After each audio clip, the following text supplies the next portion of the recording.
pity. I don't feel too bad about it, though. After all, if it weren't me, it would have just been one of the others, I guess. I'm honestly just glad to be out of those air ducts. It's not easy for a hippopotamus to fit up there, and not easy to get down either, and not as young as I used to be, as you can see. I used to be able to do all the sorts of things. You're young, you're vibrant, you have that sort of pep in your step. It reminds me of a conversation I was having with one of my good friends, Orville. We were having a nice picnic one day. I believe it was summer. No, perhaps it was... Was it the fall? Yes.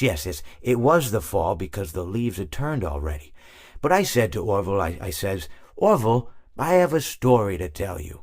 And Orville looked at me, kind of odd and said, "What's it about?" I said to him, "Not every story has to be about something, Orville. Sometimes a person just wants to talk. Why does everything have to be a story?" I said to him. He just looked at me and he said, "Well, you said you had a story." And, he was quite right. I did, in fact. I told him I had a story. I suppose if a person just wants to talk, then it's best to not announce that you're telling a story. Telling a story does come with its own pressures and expectations, I suppose. After all, if you're just talking to a friend, then there's no more expectations than if you were talking into the wind.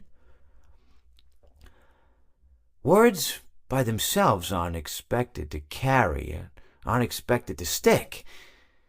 But if you announce you're telling a story, well then, there'd better be a point to it all, No one wants to sit and listen to someone ramble on and on and on with absolutely no end in sight.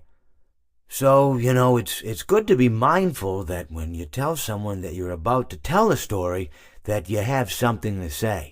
Telling someone that you're going to tell them a story is tantamount to asking them to stop what they're doing and pay attention. You're basically saying, hey, buddy, stop everything. Stop what you're thinking. I have a solution to everything. And, well, I didn't really have any story to tell. In hindsight, I probably just misspoke when I said that I had a story. I think it would have just been better to tell Orville that I wanted to tell him something rather than tell him that I had a story. But, even then, it might have put too much importance on the whole thing. Either way, it was quite a nice day. I remember that we were drinking tea.